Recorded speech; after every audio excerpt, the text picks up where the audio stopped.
महाराष्ट्राच्या तमाम जनतेला ठाणेकरांना शुभेच्छा. एकनाथ शिंदे. महाराष्ट्राच्या तमाम जनतेला 1 मे आणि कामगार दिन निमित्त सगळ्यांना शुभेच्छा. महाराष्ट्राच्या तमाम हुतात्म्यांना मी नम्रपणे अभिवादन करतो. 2.5 वर्षात अनेक योजनेची सांगड आम्ही घातली. देवेंद्र फडणवीस मुख्यमंत्री, मी उपमुख्यमंत्री, अजित पवार उपमुख्यमंत्री, आमच्याची टीम महाराष्ट्रातील काम करत असताना वेग आलेला आहे. दुप्पट वेगानं महाराष्ट्रासाठी काम करू. महाराष्ट्राच्या जनतेला न्याय देण्याचं काम करू. अनेक योजना असेल जसे की लाडकी बहीण योजना, शेतकरी योजना, या योजना राबवताना शासन आणि प्रशासनामुळे कामयाब होऊ शकल्या. महाराष्ट्र एक नंबर देश आहे. शासन त्याला गती देण्याचं काम करेल. प्रधानमंत्री मोदींच्या हस्ते व्यवसाय या कार्यक्रमाचं उद्घाटन होईल. मनोरंजन आणि मीडियासाठी देखील प्लॅटफॉर्म उभा करून दिलेला आहे. पहिल्यांदा मुंबईमध्ये अशा प्रकारे कार्यक्रमाचं आयोजन झालेलं आहे. त्यामुळे नरेंद्र मोदी यांचं मी अभिनंदन करतो. मुंबईला जागतिक नकाशावर एक्सपोजर मिळेल. जगाचा नकाशावर मुंबईचं महत्त्व आहे. या सगळ्या इंडस्ट्रीजला मोठा प्लॅटफॉर्म मिळेल. 1 मे निमित्त महाराष्ट्राच्या तमाम जनतेला, ठाणेकराला शुभेच्छा. जय हिंद, जय महाराष्ट्र. पवित्र देशा महाराष्ट्र देशा, प्रणाम घ्यावा माझा हा श्री महाराष्ट्र देशा. महाराष्ट्राच्या निर्मितीला आज 65 वर्ष पूर्ण होत आहे. राज्यातील तमाम जनतेला मी महाराष्ट्र दिनाच्या हार्दिक शुभेच्छा देतो. महाराष्ट्र स्थापनेसाठी ज्या हुतात्म्याने आपल्या प्राणांची आहुती दिली त्यांना आदरांजली वाहतो. आजच्या या महाराष्ट्र दिनाच्या कार्यक्रमाला उपस्थित सर्व मान्यवर, खासदार, आमदार, लोकप्रतिनिधी, जिल्हाधिकारी, पोलीस आयुक्त, महापालिका आयुक्त, पोलीस अधीक्षक, सहपोलीस आयुक्त, सीओ, जिल्हा परिषद, सर्व लोकप्रतिनिधी, सर्व अधिकारी, या महाराष्ट्राच्या मातीसाठी अनेकांनी रक्त सांडलं, बलिदान केलं.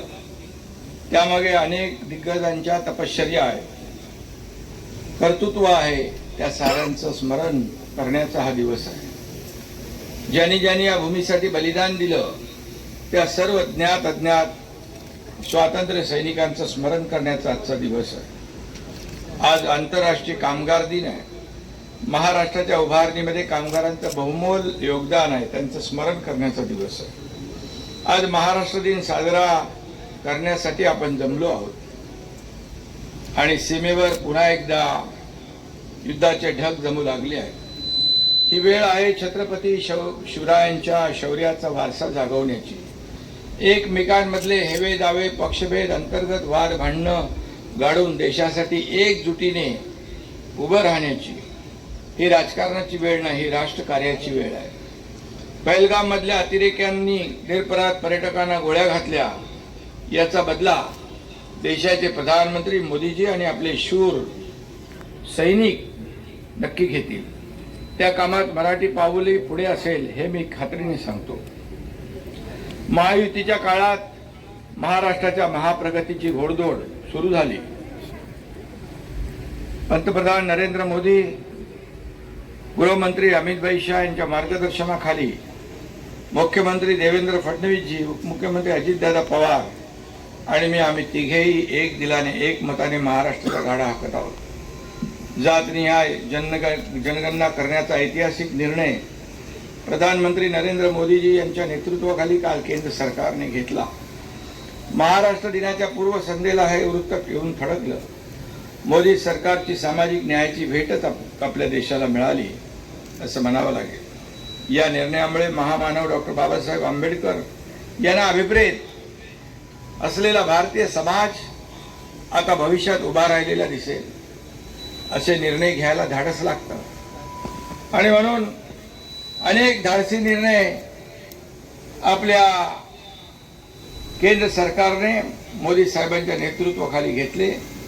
काश्मीरमधलं 370 कलम असेल, माझ्या बहिणींना सत्तेत वाटा देणारे नारी शक्ती वंदन असो, वक्फ बोर्ड सुधारणा असो, असे अनेक कायदे मोदीजींनी धाडसाने घेतले. आता कालसेनचा निर्णय झाला.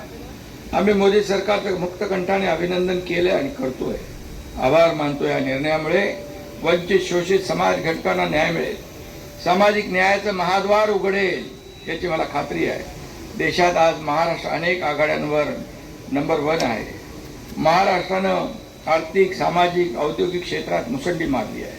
देशाच्या आर्थिक प्रगतीत महाराष्ट्राचा वाटा सर्वाधिक आहे.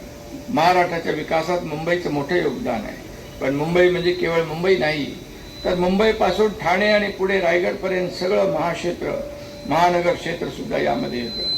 ठाणे असेल, रायगड असेल, पालघर असेल. ठाणे जिल्ह्याचा पालकमंत्री म्हणून मला यापूर्वीच्या काळात ठाण्यासाठी भरीव काम करण्याची संधी मिळाली. ठाणे हे माझं घर आहे, माझा एक ऋणानुबंध आहे. त्यामुळे या जिल्ह्यासाठी विकासाच्या अनेक योजना सुरू केल्या. ठाणे हे विकासाचं खणखणीत नाणं आहे, हे आपण दाखवून दिलं. ठाणे शहर आणि जिल्ह्याच्या विकासासाठी गेल्या 2.5 वर्षात 80,000 कोटीपेक्षा अधिकचे प्रकल्प आपण मंजूर केले. त्यामुळे पुढच्या 10 वर्षात ठाणे केवळ राज्यातीलच नव्हे तर देशातला आदर्श जिल्हा बनणार यामध्ये शंकाच नाही.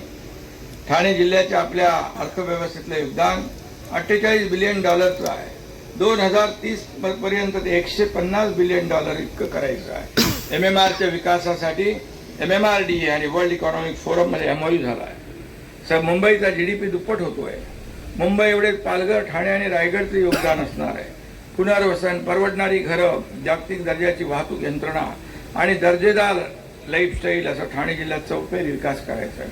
देशातल्या सगळ्यात मोठे ट्रान्सफॉर्मेशन झालेला जिल्हा म्हणून देशात आघाडी मिळवून देण्याचं स्वप्न आपण पाहिलं आहे. आपलं सरकार हे कोणत्याही परिस्थितीत साकार करणार. ठाण्याचा चेहरामोहरा बदलणारे तब्बल 34 इन्फ्रा प्रोजेक्ट सुरू आहेत. मेट्रो, बुलेट ट्रेन, कोस्टल फ्लायओव्हरचं समावेश आहे. त्यासाठी तब्बल 4 लाख कोटी रुपयांची गुंतवणूक अपेक्षित आहे. नागला बंदर येथे सर्वात मोठी चौपाटी विकसित होती आहे. ठाणेकरांना तणावमुक्त जीवन जगण्यासाठी, मनोरंजनासाठी ही मोठी सुविधा विकसित होती आहे.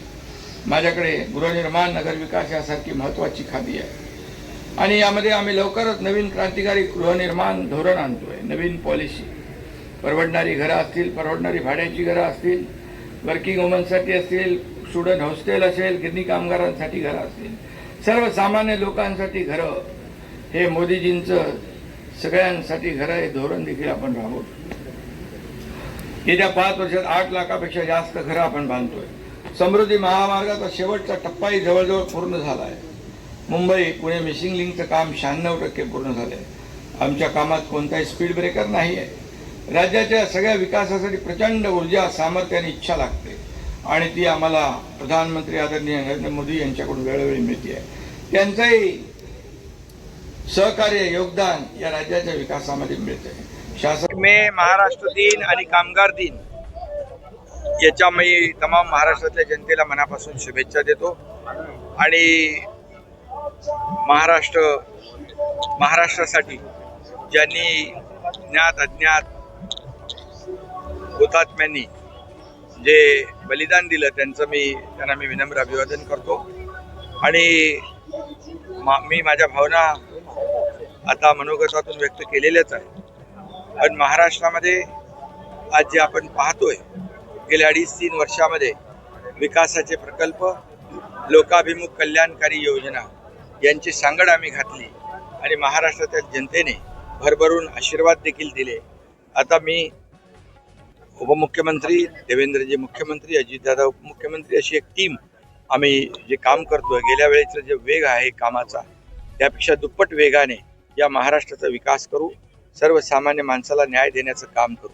आणि म्हणून मी मगाशी सांगितलं, शासन आणि प्रशासन ही रथाची 2 चाकं आहेत. शासन आपल्याद्वारे लाडकी बहीण योजना अशा अनेक योजना राबवण्यामध्ये शासनाबरोबर प्रशासनही होतं आणि म्हणूनच अशा मोठ्या योजना कामयाब होऊ शकल्या. आणि म्हणूनच या महाराष्ट्र सगळ्या नंबर 1 आहे देशामध्ये. GDP असेल, FDI असेल, या ठिकाणी सर्व क्षेत्रामध्ये, स्टार्टअपमध्ये क्षेत्रात महाराष्ट्र नंबर 1 आहे आणि महाराष्ट्र नंबर 1 ठेवून आणखी त्याच्यामध्ये त्याला गती देण्याचं काम आमचं सरकार करेल. आजच आदरणीय प्रधानमंत्री नरेंद्र मोदीजींच्या शुभ हस्ते वेव्हचं उद्घाटन आहे आणि यामध्ये world audio visual entertainment summit असं या ठिकाणी कार्यक्रमाचं स्वरूप आहे. त्यामुळे इंडस्ट्री बरोबरच इतर उद्योगांबरोबरच मनोरंजन आणि मीडिया या दोघांना देखील प्लॅटफॉर्म उपलब्ध करून दिलेला आहे. ही मोठ्या इंडस्ट्रीज आहे आणि मग इंडस्ट्रीला त्यांना ब्रँडिंग करणं, त्यांचं शोकेसिंग करणं आणि त्यामुळे मुंबईला खरं आणि हे मुंबईमध्ये होतं आहे. म्हणून मी आदरणीय प्रधानमंत्री नरेंद्र मोदीजींचं अभिनंदन करतो, त्यांना धन्यवाद देतो की एवढा मोठा पहिल्यांदा कार्यक्रम होतोय आणि त्यासाठी मुंबईची निवड केली. आता मुंबईत होणारे प्रकल्प, झालेले प्रकल्प याचं शोकेसिंग होईल, मार्केटिंग होईल आणि मुंबईला देखील जागतिक नकाशावर एक्सपोजर मिळेल. आणि मुंबई आहे, जगाच्या नकाशावर मुंबईचं महत्त्व आहेच, परंतु अशा या कार्यक्रमामुळे ते वृद्धिंगत होईल. कारण मोदीजींनी यापूर्वी देखील मुंबईला ग्लोबल फिनटेक हब करू, मुंबई हे देशाचं ग्रोथ इंजिन आहे, त्याचबरोबर मुंबई हे पॉवर हाऊस होईल, अशा प्रकारचं जे काही भाष्य केलं आहे त्याची सुरुवात आहे. त्यामुळे खूप मोठ्या प्रमाणावर या इंडस्ट्रीना देखील एक मोठा प्लॅटफॉर्म उपलब्ध होईल. धन्यवाद.